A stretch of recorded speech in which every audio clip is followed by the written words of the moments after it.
Welcome back. Today I'm going to read you one of my most favorite children's books of all, You Are Special by Max Lucado.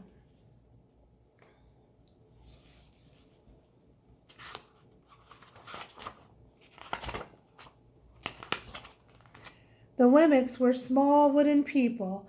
All the wooden people were carved by a woodworker named Eli. His workshop sat on a hill overlooking their village. Each Wemmick was different. Some had big noses, others had large eyes, some were tall and others were short, some wore hats, others wore coats, but all were made by the same carver and all lived in the same village.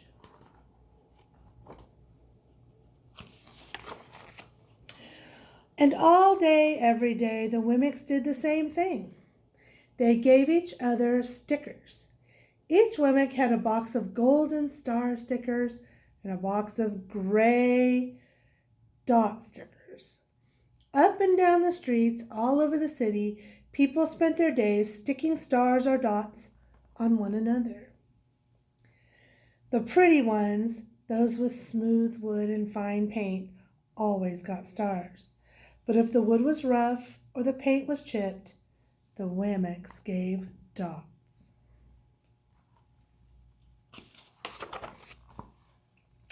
The talented ones got stars too. Some could lift big sticks high above their heads or jump over tall boxes. Still others knew big words or could sing pretty songs. Everyone gave them stars. Some Wemmicks had stars all over them. Every time they got a star, it made them feel so good. It made them want to do something else and get another star. Others, though, could do little. They got dots.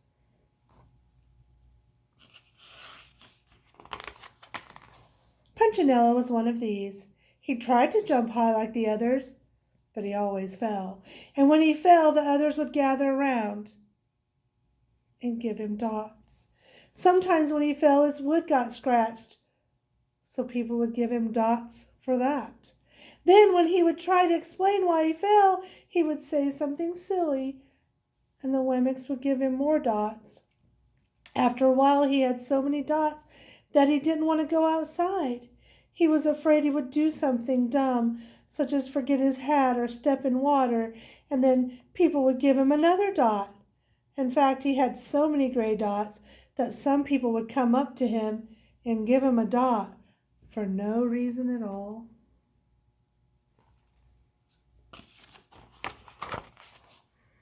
He deserves lots of dots, they would say. They would agree with one another. He is not a good wooden person. After a while, Punchinello believed them. I'm not a good Wemmick, he would say. The few times he went outside, he hung around with other Wemmicks who had a lot of dots. He felt better around them.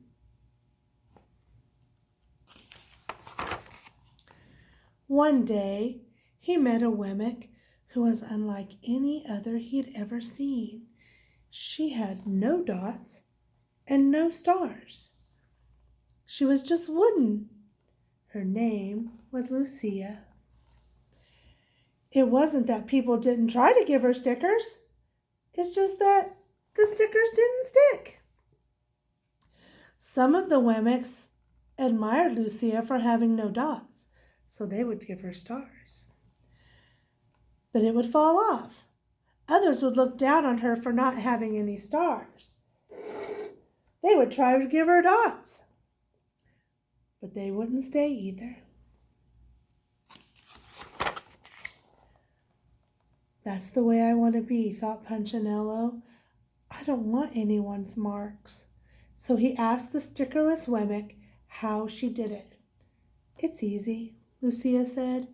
Every day I go to see Eli. Eli? Yes, Eli, the wood carver.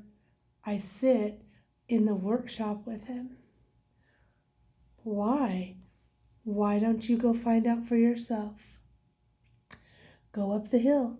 He's there.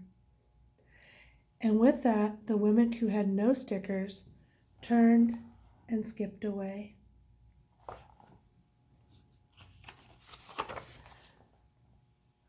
But will he want to see me?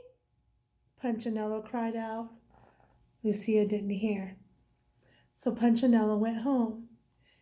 He sat near a window and watched the wooden people as they scurried around, giving each other stars and dots. It's not right, he muttered to himself, and he decided to go see Eli.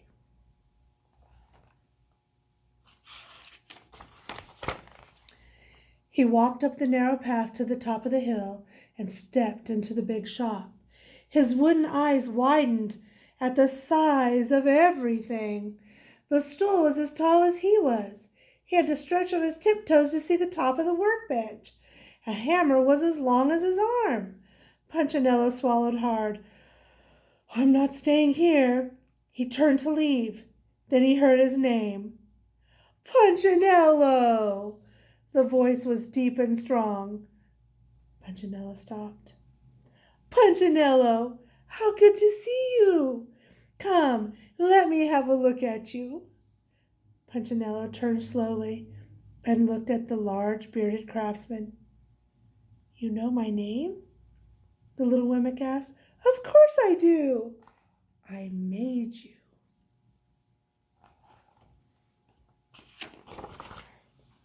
Eli stooped down and picked him up and set him on the bench. The maker spoke thoughtfully as he looked at the gray dots. Looks like you've been given some bad marks. I didn't mean to, Eli. I really tried hard. Oh, you don't have to defend yourself to me, child. I don't care what the other Wemmicks think.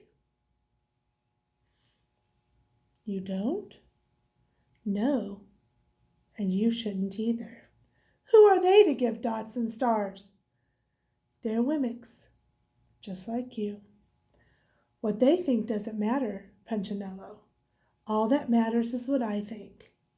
And I think you are pretty special.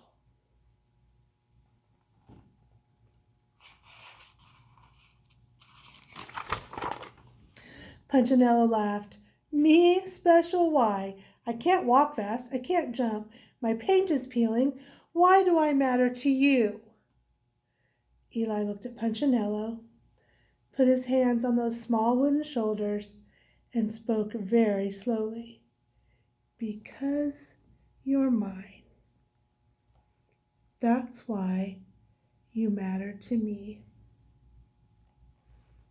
Punchinello had never had anyone look at him like this, much less his maker. He didn't know what to say.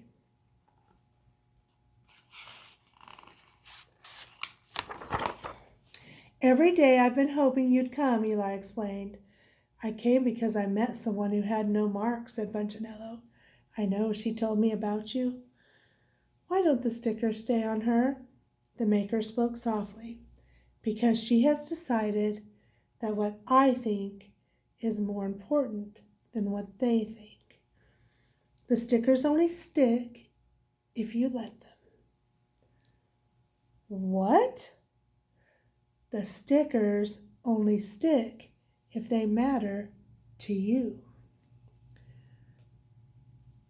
The more you trust my love, the less you will care about the stickers. I'm not sure I understand, said Punchinello. Eli smiled. You will, but it will take time. You've got a lot of marks. For now, just come to see me every day, and let me remind you how much I care. Eli lifted Punchinello off the bench and set him on the ground. Remember, Eli said to the Wemmick, walked out the door, you are special because I made you, and I don't make mistakes. Punchinello didn't stop, but in his heart he thought, I think he really means it. And when he did, a dot fell to the ground.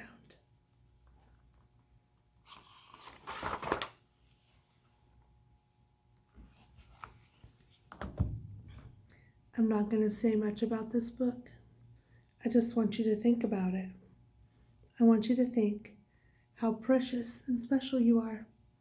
Until next time.